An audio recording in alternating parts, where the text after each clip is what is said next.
Hi, welcome back. Hôm nay mình sẽ giúp các bạn phân biệt giữa cái chữ listen với cái chữ hear. Look, see với lại watch.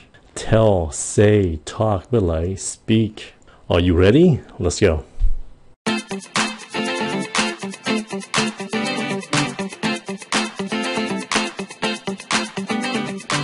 Ok, bắt đầu hai chữ này nha. Listen với lại hear.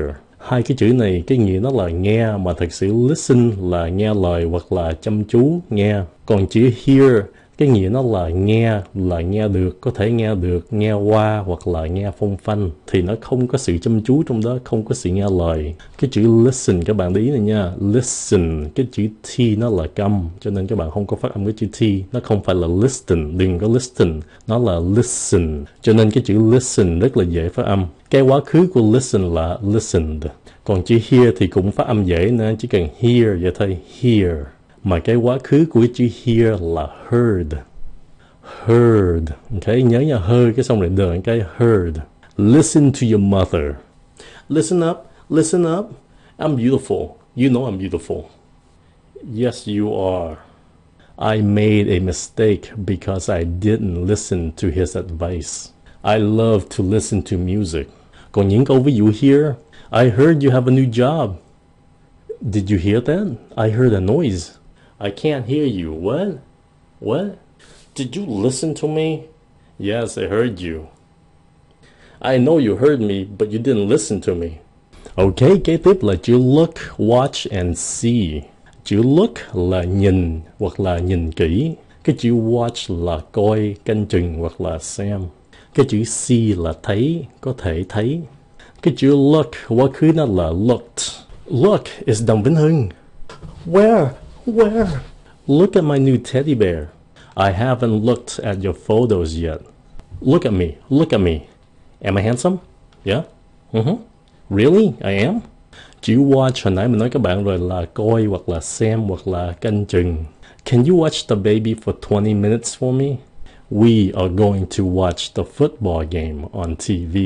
Cái chữ này là football nha các bạn. Football. Football mình nhớ xuống giọng football.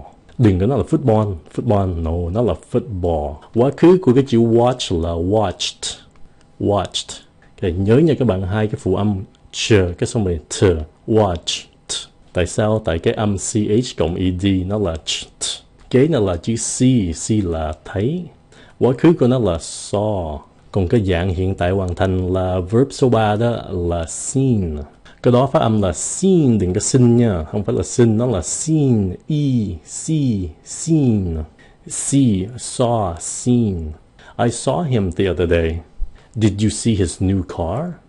Did you see that? That motorbike is nice.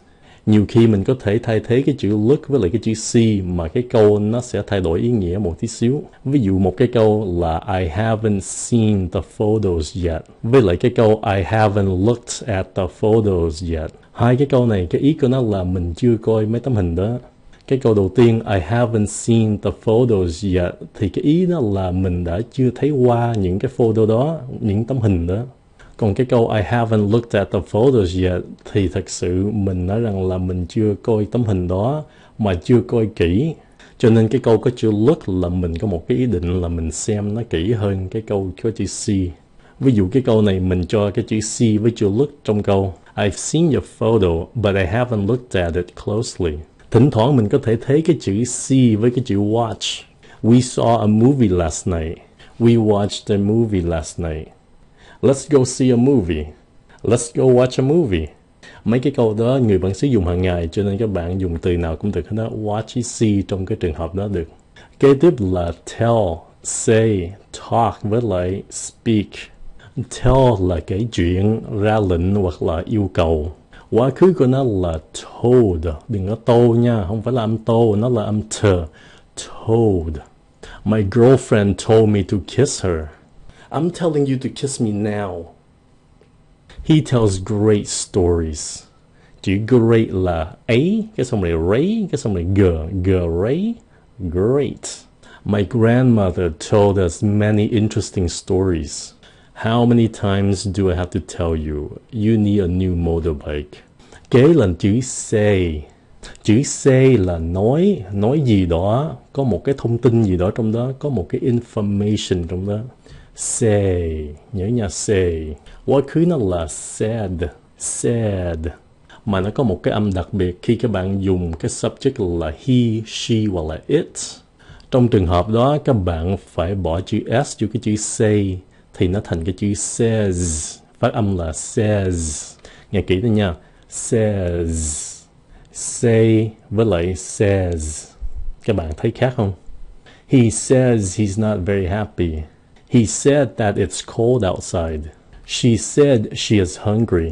The boss said, if you come to work late tomorrow, I will fire you. Khi trong tiếng Anh mình muốn viết ra cái câu y chang mà cái người đó nói, mình phải bỏ cái câu đó trong hai cái ngoặc. Mà trước hai cái ngoặc, mình phải bỏ cái dấu phẩy. Các bạn thấy không? She said, I love you. Hoặc là I love you, she said. Những cái câu ví dụ mình cho các bạn dùng cái chữ say, các bạn thế vô cái chữ thôi cũng được nữa. Mà nếu các bạn thế cái chữ thôi vô chữ say thì cái câu nó đổi cái ý tưởng một tí xíu. Khi mà các bạn dùng cái chữ thôi thì nghe nó mạnh hơn một tí xíu. Cho nên nếu các bạn muốn tuyên bố, muốn cái câu các bạn mạnh hơn thì dùng tell. Còn nếu các bạn muốn một cái câu thường, thông tin vậy thôi thì dùng say. Ví dụ cái câu she said she is hungry với lại cái câu she told me she is hungry. Cái câu she told me she is hungry thì nghe nó mạnh hơn tí xíu. Làm như cô ấy tuyên bố rằng cô ấy đói bụng chứ không phải là cô ấy nói rằng cô ấy đói bụng. Còn chữ talk là nói chuyện. Quá khứ là talked. I want to talk to him. He loves to talk. I haven't talked to him in months. Cái chữ talk đơn giản không có gì rắc rối hết. Kế tiếp là chữ speak. Cái chữ speak thường khi dành cho là một người đứng lên nói chuyện với nhiều người. Với lại cái chữ speak dùng trong khung cảnh trịnh trọng, nó thấy cái chữ talk. Nếu mà các bạn muốn nghe nghiêm túc hơn thì các bạn dùng cái chữ speak, thế vô cái chữ talk. Speak quá khứ nó là spoke. Hiện tại hoàn thành là spoken. President Obama will speak to the nation on TV tonight. I haven't spoken to her about the problem. Với lại cái câu I haven't talked to her about the problem. Hai cái câu này nghĩa giống nhau mà các bạn dùng cái chữ speak thì nó nghe nghiêm túc hơn. I will talk to her tomorrow. Với lại I will speak to her tomorrow. Nghe nó nghiêm túc hơn. Mình hy vọng sau khi các bạn xem video này, các bạn có thể phân biệt rõ hơn những mấy cái từ đó.